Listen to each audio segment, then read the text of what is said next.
So I mentioned in an earlier post that I'd be unpacking Virgin Lorde's new album, because I've honestly followed her musical journey for years now, and I was especially curious about this one after the release of the single, What Was That? That song gave us a glimpse into what the album might be like, even before we had any real info about what she was writing about or what was going on in her life at the time, except for that one Instagram post where she mentioned she'd gone through a breakup.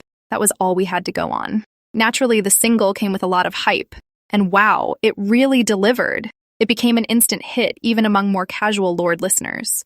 But beyond the production, what struck me was the theme: rebirth, renewal, and trying to find yourself in that hazy mid-20s space. That weird in-between phase where you're not quite young anymore, but you're also not old enough to feel like you have it all figured out. You're questioning your identity, your self-concept, your direction, all of it. Later on, she gave an interview where she said this wasn't a breakup album, unlike melodrama. Instead, she framed it as a project about being true to herself, not just in her private life, but in the public eye too. And when the album finally dropped, it got mixed reviews. Some people felt the production could have been more layered. Others thought the lyrics were too surface level, like she was brushing against deeper topics without fully diving in. But for me, I went in expecting a breakup album, and what I found was so much more. Right in front of us, we're watching a major artist go through something like an identity crisis. And as a woman, that's something that often gets pushed on you, especially if you dare to step outside traditional definitions of femininity. Because as long as you stay in the box, you might never feel that deep tug in your chest. That sense that, wait, this isn't me. I want to be more than this. Maybe I want to be something else entirely. This album feels like part of that breaking out process. At least that's what I feel. A lot of the production sounds like she's underwater, like she's gasping for breath and trying to come up. She's emerging, but she hasn't broken the surface yet, and that's okay. Maybe that's why some people feel like the songs are incomplete, because they kind of are, but in a deliberate way. The truth is, none of us are ever really complete. Reinventing ourselves is how we grow. But this particular kind of incompleteness, it feels like being a baby again. Maybe 1-year-old, still wobbling, still trying to walk. It's like she's caught in the current, drifting with the tide, not sure yet which direction to swim in. And so many of us have been there. This album feels incredibly honest to where she is right now. Floating in the middle of the ocean, arms stretched out, staring up at the sky with a smile on her face. And that moment, that space where you don't know what shape you're becoming, is one of the most beautiful, vulnerable things. Everyone goes through it, but embracing it, letting go of the need for certainty, that's the hard part. And Lorde's doing just that. And that's powerful. So, with all that in mind, let's go track by track. But before we do, let me know. What song is your favorite? And did your opinions change over time on any song? Comment down below, and please subscribe if you haven't already. It honestly took me a few listens to understand what each song was trying to communicate, especially emotionally. And the opening track, Hammer, is particularly interesting because she chose to lead the album with it. In her Apple Music interview with Zane Lowe, Lorde called it a horny song, but I think it's doing a lot more than that. Take the lyric, "If you're holding a hammer, everything looks like a nail." Sure, on the surface, it's about her feeling intense desire. She even said she was coming off birth control and experiencing ovulation for the first time in a while. But symbolically, I think it speaks to a whole mindset, a willingness to take risks, an emotional state where everything feels charged, unpredictable, and maybe even dangerous, but you're not afraid of it. A pop star at her level probably has a lot of control over her life, over how she's seen, what she shares, and how she moves through the world. So this kind of uncertainty, the kind that Virgin explores, might actually be unfamiliar to her, especially since she's been in the public eye since she was 16. And I think she's reflecting on that here, not just in the sense of fame, but in all the different roles she's taken on over the years. The good guy, the bad guy, the angel, the villain, heaven, hell. And now, she's realizing maybe her place is somewhere in between, teetering on the edge. And that doesn't just apply to her public image. I think it goes deeper, maybe even into her own sense of identity. She's hinted at broadening her gender identity, but even beyond that, it feels like she's talking about a more general state of in-betweenness. Not fully formed, but not dissolving either. She's hovering in that strange liminal space, a space a lot of us know but rarely articulate. Maybe Hammer is tapping into that space, whether she's fully aware of it or not. As the opening track, it sets the tone. This album isn't going to be about resolution, it's about the edge. The whole album is the postcard she is sending from that edge, from that in-between space. With that, the second track is What Was That? The titular single that got everyone talking. And the title alone kind of says it all.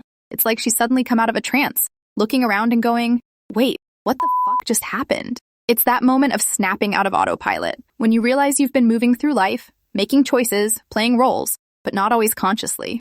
Now, on one level, this could be about a specific relationship. It feels like it connects back to the melodrama era where she sang a lot about partying, taking MDMA, being wrapped up in love and intensity with someone. But I think what was that is also about something bigger. It's about her entire relationship with the public. She's been in the spotlight since she was 16 or 17, and for all those years, whether consciously or subconsciously, she's been playing a role, chasing validation, climbing charts, making sure the records hit #1. And now, she's waking up from all of that. She's finally starting to ask, was I doing this for me or for them? Why did she let the public become her god? Why did she put so much weight on what other people thought? Fans, critics, strangers on the internet, at the cost of her own sense of self? There's one line that really hit me. This is the best cigarette of my life, and I want it just like that. That's such a powerful metaphor, because a cigarette might feel incredible in the moment, especially when you're 17 and think you know everything. But deep down, you know it's harmful. And maybe you don't realize it at the time, but looking back, you do.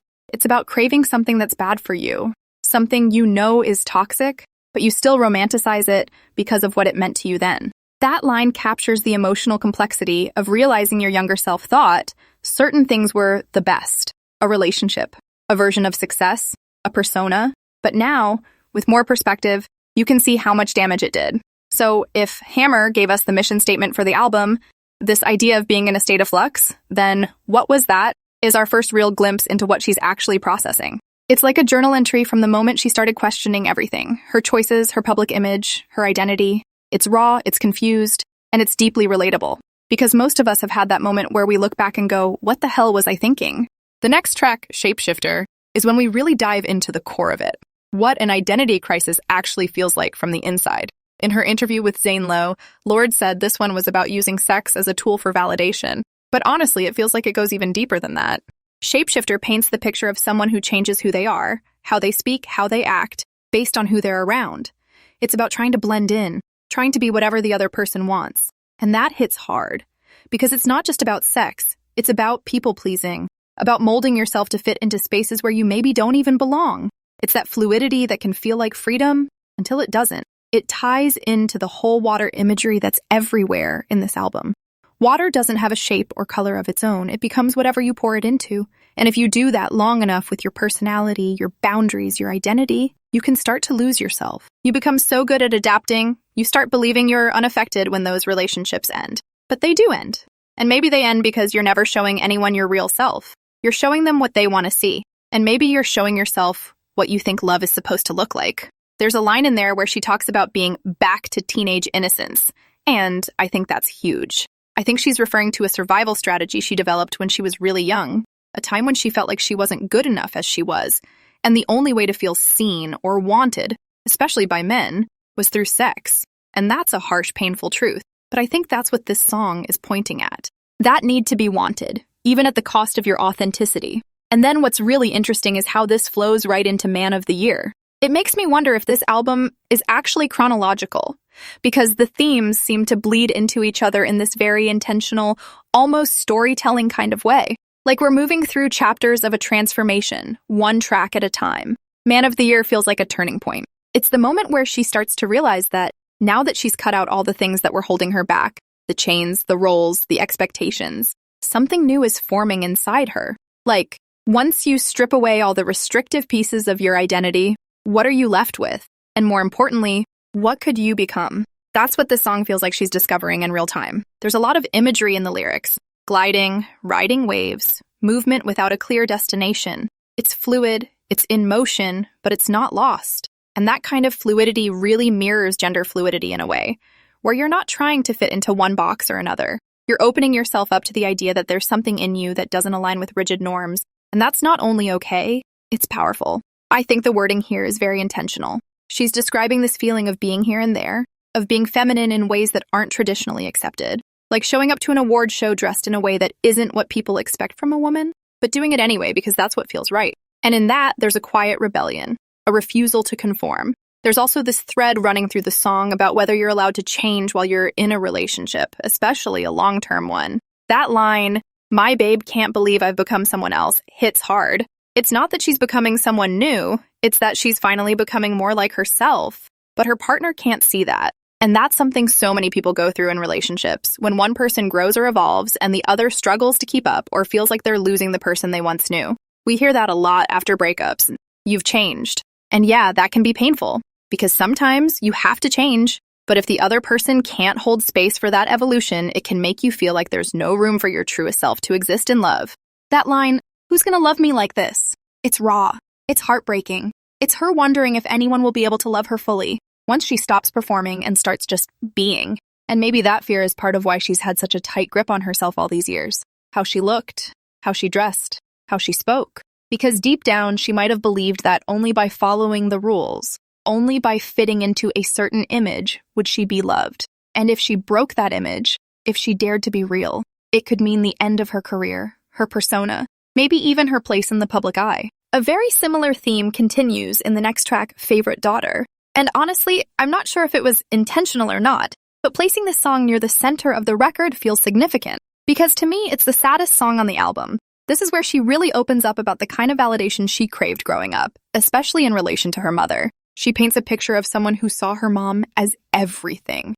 And over time, that desire to be seen, to be praised, to be chosen, shifted from her mother to the crowd. If she couldn't be her mom's favorite daughter, she'd at least be the public's. If she couldn't earn love at home, maybe she could earn applause on stage. It became a cycle of performing for anyone, just to feel like she was enough. What's especially heartbreaking is how this might be connected to attachment styles. It seems like her mom may have had avoidant tendencies, and we've already seen signs of that in Lorde's own lyrics. This recurring theme of trying to be loved but pushing it away as it becomes real. There's a line in the song that stood out to me. "For every door you open, there's a room I can't go in. I break in, but I still can't find you."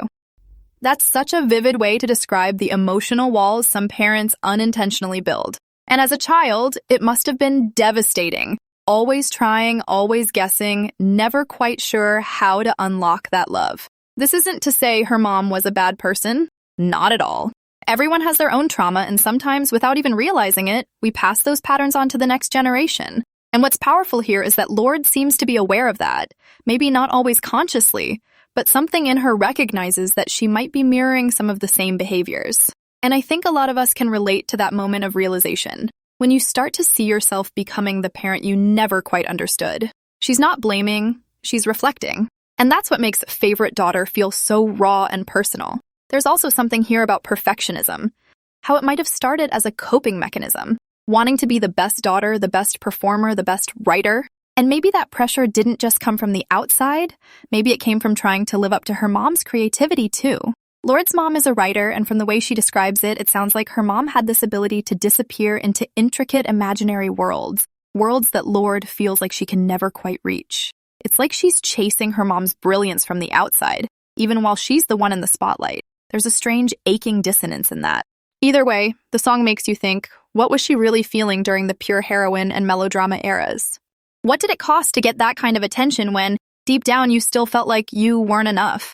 I'm sure she's thought about walking away from it all at some point, but I think what keeps her here is her love for the craft. Despite everything, that passion is still intact, and maybe in some way, that's what's slowly healing her. So those first 5 songs told a pretty cohesive emotional story, one that moved through identity, loss, performance, and self-worth. But from here on, the next few tracks don't quite fit into that same linear narrative. However, they still connect thematically. What we're seeing now is a shift into sexual liberation, into Lorde exploring a kind of freedom we rarely hear young artists talk about this openly.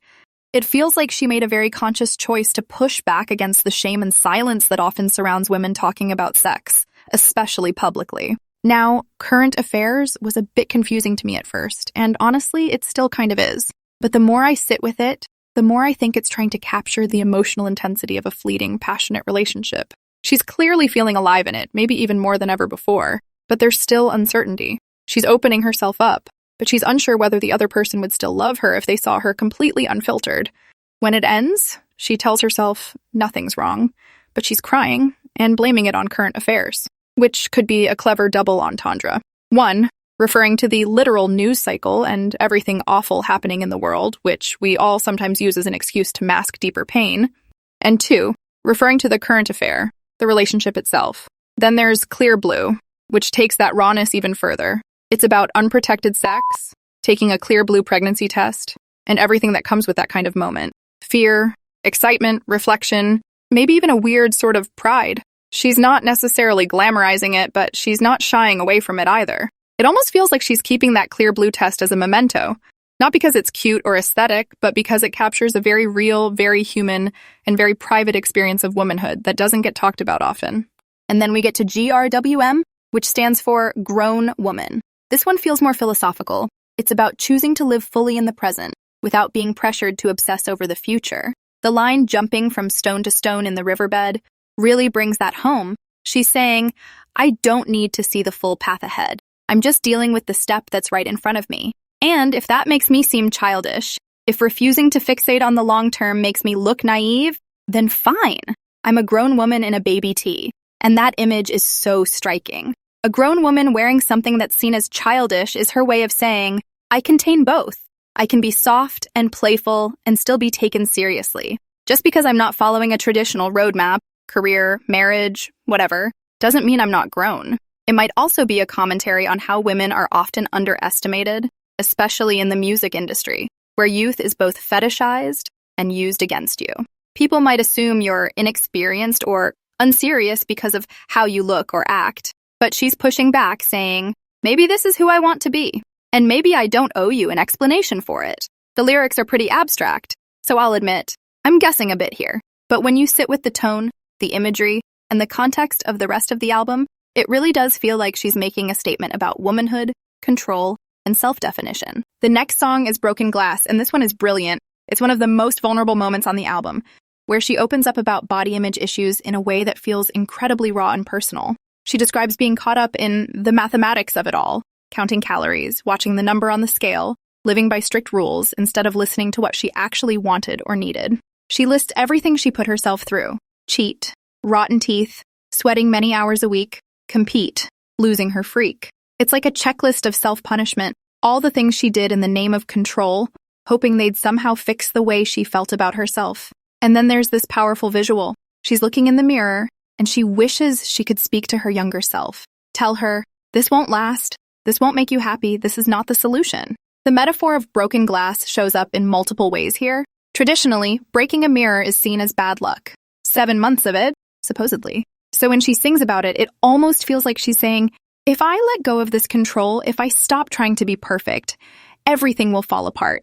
That's the fear. But then she questions it. Or maybe it's just broken glass. Maybe nothing bad actually happens when you stop punishing yourself. Maybe breaking the mirror doesn't doom you. It frees you. And what's so fascinating, and honestly heartbreaking, is that she also admits she gets something out of it. That kind of control, that tight grip on your eating or your routine, can feel like the only way to manage anxiety when everything else feels chaotic. Even if it's hurting you, there's comfort in it. And that's what makes it so hard to let go. But the song takes an even deeper turn at the end, because she ties all of this into her understanding of love. She says, I think that it's love, letting her treat me like that. And that line reframes everything. It's not just about her relationship with her body. It's about her relationship with people.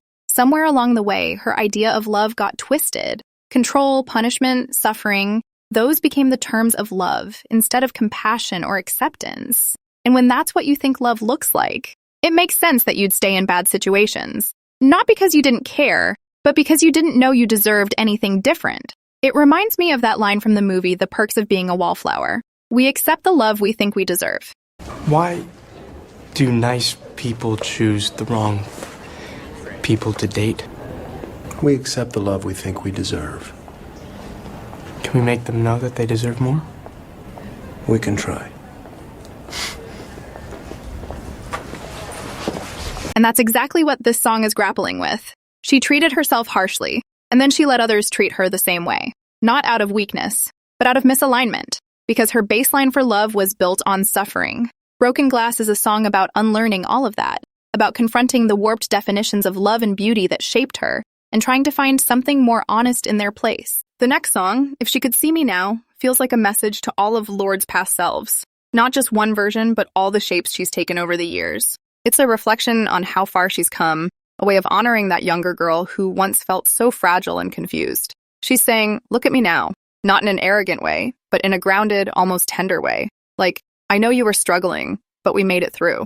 One of my favorite moments is when she talks about lifting weights. It's funny and heartbreaking at the same time. She says she lifts weights now that weigh as much as her younger self's entire body. And in that, there's a layered meaning. She's not just physically stronger. She's stronger emotionally, too. She's not that paper-thin version of herself anymore, not in body and not in spirit. There's also a relationship thread running through this song, and if you're a longtime fan, you'll definitely catch the melodrama reference. She nods to Hard Feelings Loveless, that brilliant track where she sang about faking it until she didn't need to anymore. But here, she's saying she doesn't have to fake it now. She's finally allowing herself to feel. No numbness, no performative healing, just honest, messy emotion. The angel looking down line is still a bit cryptic to me. Genius says it's about her being an angel looking down on a god she created, her former partner. But I don't fully buy that. I think it's more about being placed on a pedestal, made into an angelic figure, only to be hurt anyway. That contradiction of being idealized and broken at the same time. And maybe she's reflecting on how, even when she was at her most vulnerable, her partner still didn't see her for who she really was. But overall, this track feels more like it's addressed to herself than to any ex. It's a way of charting her growth, from those insecure, shape-shifting years to where she is now. And for longtime fans, this song is such a satisfying, emotional callback. It mirrors some of the most iconic lines from melodrama while showing us that she's not stuck in that era anymore. She's moved forward. There's also a great line about using the synthesizer to process pain, which feels super meta. She's not just singing about her heartbreak, she's literally producing it into art, turning chaos into chords. And in contrast, she hints at how her ex-partner is handling things, going back to the same patterns, finding the next starlet, the next red carpet, never really looking inward, just chasing a caricature of the kind of woman he thinks he needs. Meanwhile, Lorde's choosing to go inward. She's finding her roots, herself, her voice, not the one shaped by fame or heartbreak, but the one she's grown into. The final track on the album, David, feels like it could be referencing the David versus Goliath story. You know, David, the smaller and underestimated one, defeats the giant not with brute strength, but with precision, with clarity, with a single stone. And that's what this song feels like. Lorde stepping into her full emotional power, not with chaos, but with truth. This is the first time on the album where her anger really breaks through the surface. It's contained, but it's sharp, and it hits hard. She's asking, why was I the one you chose to break? Possibly addressing an ex-partner, and more specifically, the power dynamics in a past relationship. It might be a reference to the age gap relationship she's spoken about, where in hindsight, she's starting to understand just how imbalanced, and maybe even exploitative, that dynamic really was. She questions whether she was sought out because she was younger, easier to manipulate, easier to dominate. There's also this broader question she asks, why do we run to the ones we do? That's her trying to unpack her own patterns, why she's repeatedly drawn to people who don't or can't fully love her. She even hints that some of those relationships were wrapped up in the business side of things too. Young blood to get on tape, dimed me out when it got hard. It's a heavy implication that the relationship wasn't just personal. It may have been tied to the very machinery of her career. Then she hits us with one of the most striking callbacks. Pure heroine mistaken for featherweight. That's her younger self, the one who was underestimated by the industry, by her partner, maybe even by herself. They didn't think she had fight in her, but she did. And once again, she returns to a theme we've seen throughout her discography, making someone into a god. She's realizing now that this pattern of idolizing others, be it her parents, her lovers, or her public, was never love. It was programming. She says, I don't belong to anyone at all.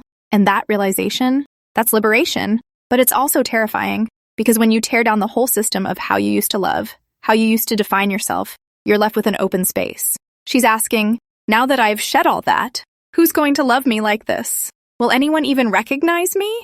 And that's such a vulnerable, honest place to end the record, which is why, ironically, David feels like it could have easily been the centerpiece of the album, not just the ending. It's the moment she fully opens the floodgates. Earlier songs like Current Affairs or Clear Blue show her dipping a toe in. David is a full submersion. It's raw.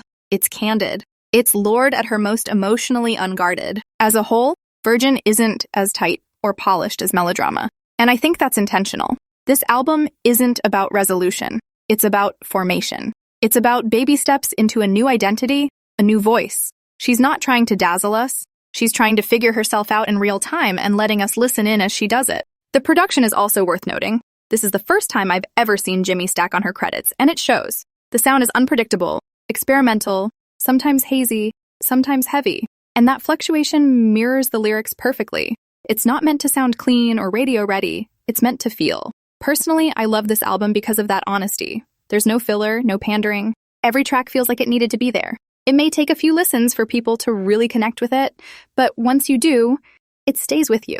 It grows on you the way self-awareness grows in real life. Slowly, painfully, but beautifully. And that's a wrap on this deep dive into Lorde's Virgin. If you made it all the way to the end, you're a real one. Let me know in the comments what your favorite track was, or which lyric haunted you the most. And if you've listened to the album more than once, I want to know, did your interpretation shift over time? If you enjoyed this breakdown, don't forget to like, subscribe, and hit that little bell so you don't miss what's coming next. We've got more lyrical deep dives on the way, maybe even a melodrama versus virgin comparison. Until then, this has been Codes Unpacked. Keep listening deeper!